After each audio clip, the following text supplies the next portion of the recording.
It's now time to welcome the 2012 Republican presidential contenders. Joining us on stage, Texas Congressman Ron Paul.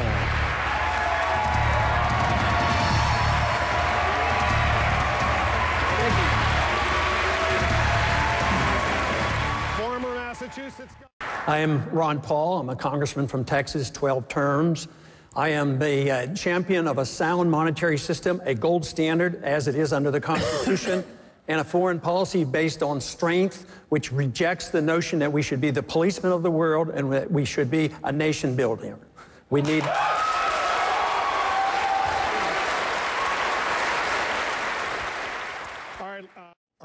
Governor Paul, Congressman Paul, you're from Texas, the state with the longest border with Mexico. Is this a viable option, what we just heard? Well, to talk about it, but I don't see it as being very practical. I think it's a much bigger problem. You can't deal with immigration without dealing with the economy. The weaker the economy, the more resentment that there is when illegals come in.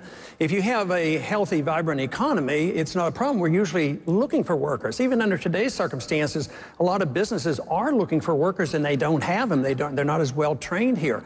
But also, the way we're handling our borders is actually hurting our economy because the business people, visitors have a hard time of coming in. I mean, we don't have a well-managed border. So I think we need more resources, and I think most of the other candidates would agree we need more resources, but where are the resources going to come from? I have a suggestion. I think we spend way too much time worrying about the border between Afghanistan and Pakistan. Use some of those resources on our own border.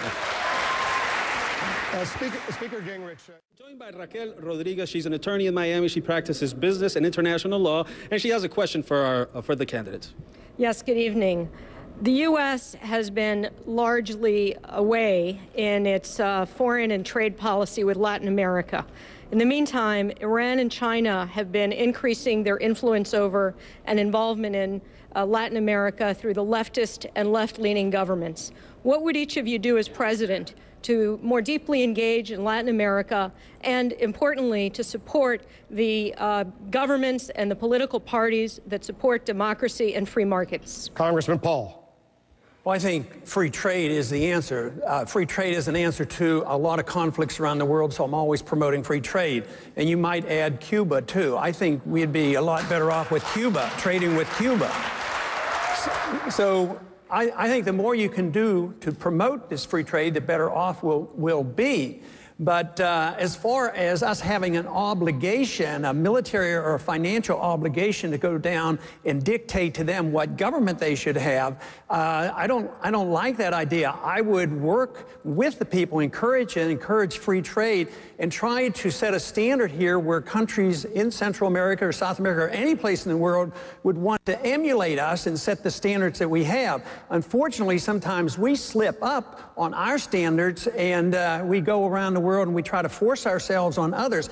I don't think the nations in South America and Central America necessarily want us to come down there and dictate which government they should have. And yet, I believe with friendship and trade, you can have a lot of influence, and I strongly believe that it's time we have friendship and trade with Cuba. Senator Santorum, are you with Congressman Paul? No, I'm not with Congressman Paul, and I'm not with Barack Obama on this issue. Our policy in Central and South America under this administration has been abysmal. The way we have treated, in particular, countries like Honduras. Honduras was stood up for the rule of law, which threw out a would-be dictator who was using the Chavez playbook from Venezuela in order to try to run for re-election in Honduras. And the United States government, instead of standing behind the pro-democracy, the people in the parliament, the people in the Supreme Court who tried to enforce the Constitution of Honduras, instead of siding with them, the Democrats, President Obama sided with two other people in South America, Central America and South America, Chavez and Castro and Obama, sided against the people of Honduras. This is a consistent policy of siding with the leftists, siding with the Marxists, siding with those who don't support democracy, not standing up for our friends in Colombia, not standing up for our friends who want to engage and support America, who want to be great trading partners and great allies for our country to be able to form that kind of bond that is so essential in our own hemisphere. The European Union understood how important it was for diverse people to be able to come together in an economic unit. We not only have to come together as an economic unit, but the threat of terrorism, the threat of Iran now in Venezuela and in other places, in Cuba and in Nicaragua, the threat of radical Islam growing in that region. It's absolutely important for us to have a president who understands that threat and understands the solution is closer ties. I will visit that area of the world repeatedly to solidify those ties when I become president. Let me let Congressman Paul quickly respond. The senator mentions standing up for some of these nations, but he doesn't define it. But standing up for nations like this usually means that we impose ourselves, go and pick the dictators, undermine certain governments, also sending them a lot of money. It doesn't work. Most of the time this backfires. They resent us. We can achieve what he wants in a much different way than us using the bully attitude that you will do it our way. This is not a benefit to us. And besides, where are you going to get the troops and where are you going to get the money? Because you're talking about force. And I know of a much better way than using force to get along with people. I don't know what answer Congressman Paul was listening to. He obviously wasn't listening to my answer. Congressman Paul, then Senator Santorum. Quick follow-up question to you, but specifically, it seems that they both acknowledge they both made money from Fannie and Freddie. Should they return that money? That subject really doesn't interest me a whole lot. But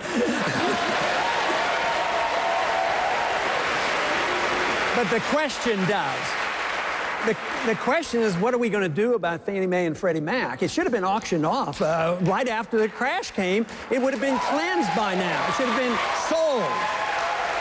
But maybe it's my physician background, but I think an ounce of prevention is what we ought to talk about, so we quit doing this. But we know how the bubble came about. It was excessive credit, interest rates held too low, too long, the Federal Reserve responsible for that. Community Reinvestment Act, which is affirmative action telling banks they have to make these risky loans.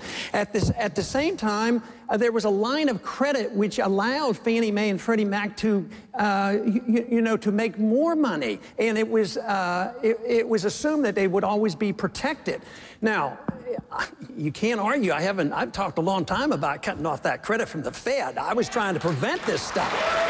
Also, I oppose Community Reinvestment Act, as well as I had legislation in 10 years before the bus came to remove that line of credit to the Fed, to the Treasury.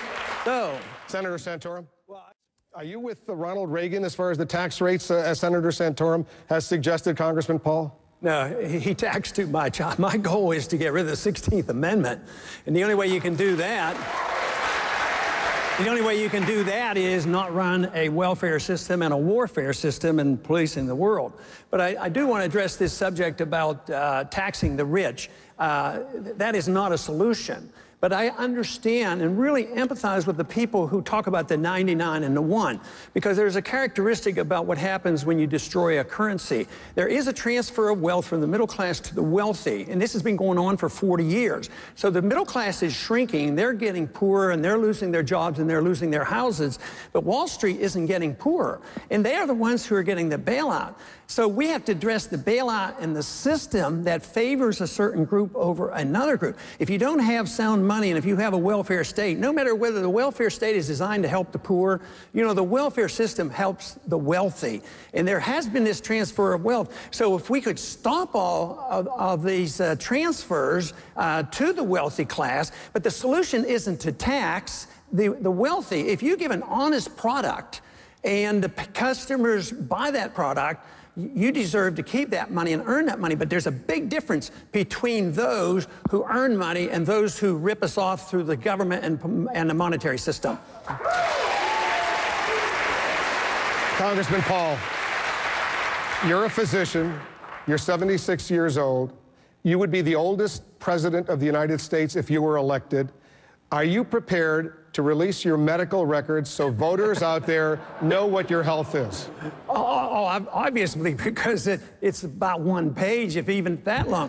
But I'm willing to challenge any of these gentlemen up here to a 25-mile bike ride any time of the day in the heat of Texas. And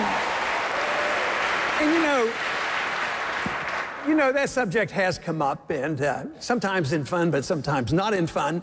But, you know, there are laws against age discrimination, so if you push this too much, you better be careful. I raised the question because you remember 4 years ago, the same question came up with John McCain. Congressman Paul, Texas, the space program, very important there as well. Where do you stand on this? Well, I don't think we should go to the moon.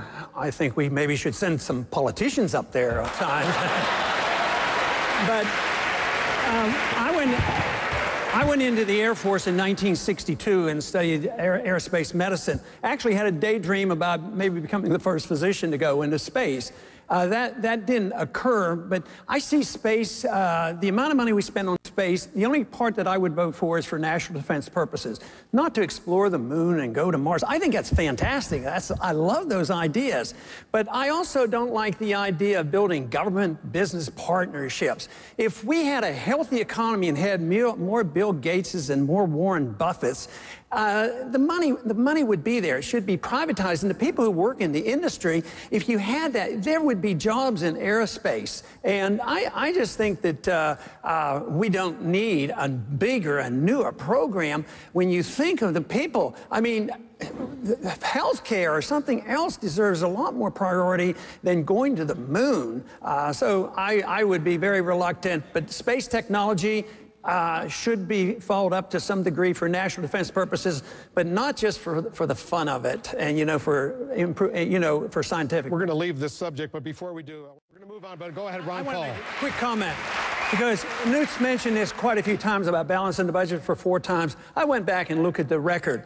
The budget was, the national debt during those 4 years actually went up about $1 trillion. What he's talking about is he doesn't count the money he takes out of Social Security. So Reagan nor you had a truly balanced budget, because the national debt goes up, and that's what we pay the interest on. So I think you've stretched out a little bit more than you should have. Go ahead and respond, and then Senator Santorum. No, you want to respond to Congressman Paul? I would just say, under the system that was used, we were $405 billion in balance for 4 years. I agree with Ron, but let me finish. I actually agree with you, and I propose that we take Social Security off budget, so no president can ever again threaten, as Obama did in August, that he would not send the check out. And you could set Social Security back up as a freestanding trust fund. It does have enough money, and you could, in fact, pay the checks without regard to politics in Washington. Go ahead, quickly. My name is Lynn Frazier, and I live here in Jacksonville.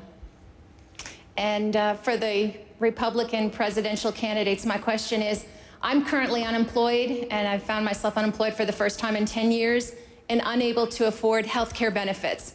What type of hope can you promise me and others in my position?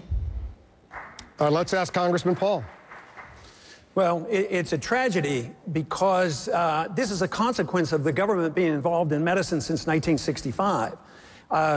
When I was growing up, we didn't have a whole lot, but my dad had a small insurance, but medical care costs weren't that much.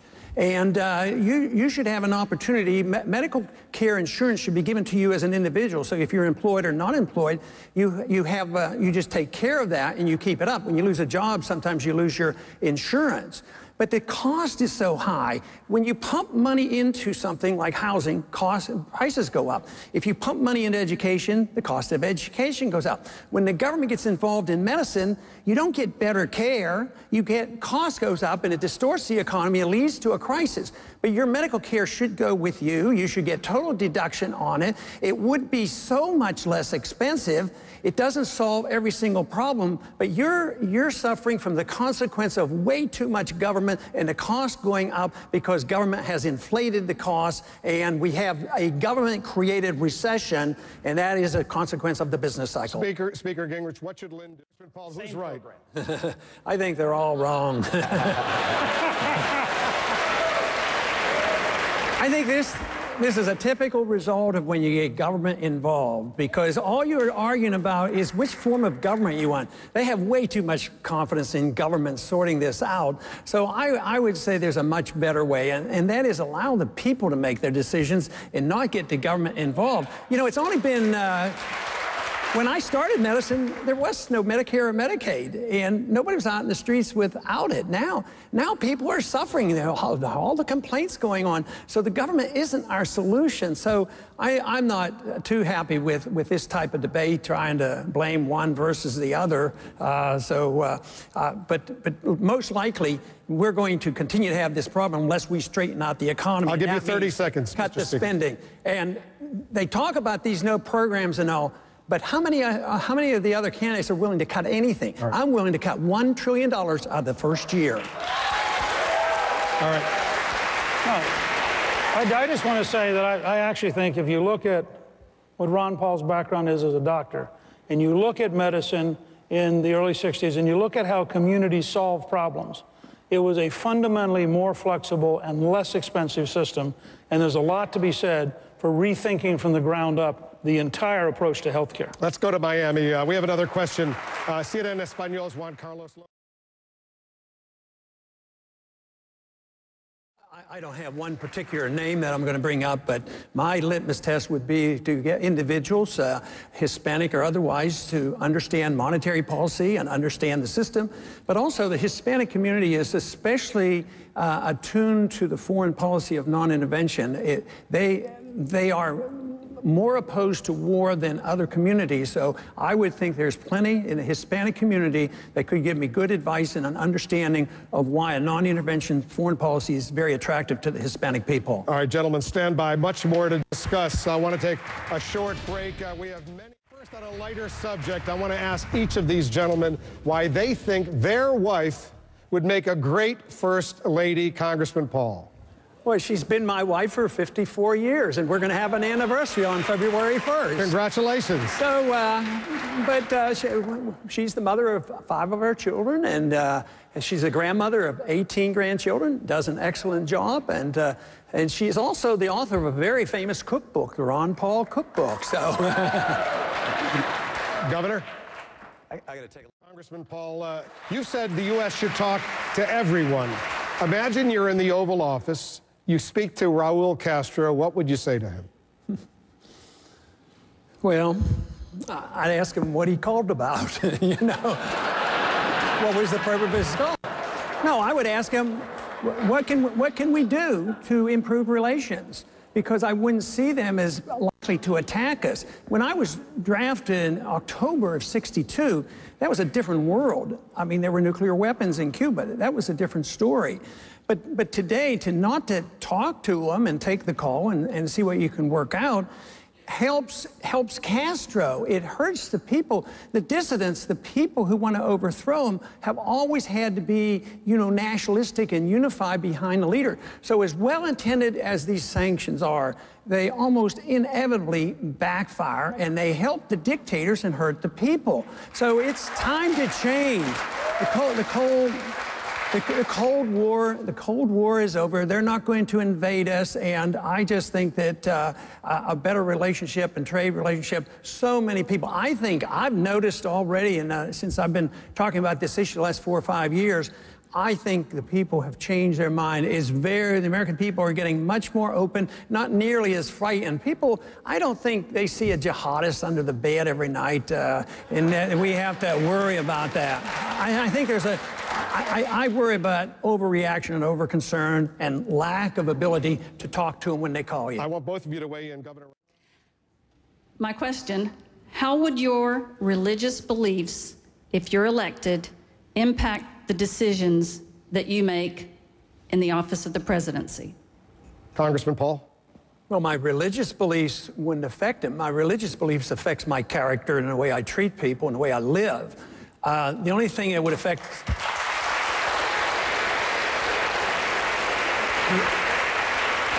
The only thing that would affect me in the way I operate as a president or a congressman is my oath of office and my promises that I've made to the people. Governor? Here's the question, and it involves the President of the United States. I want you to tell voters who are watching or are here on this campus right now why you are the one person on this stage that is most likely to beat Barack Obama. Congressman. Well, you know, so far we have some pretty good evidence that I'll do quite well and have a better chance than the rest to beat him, because if you do a national poll, I do very, very well against Obama.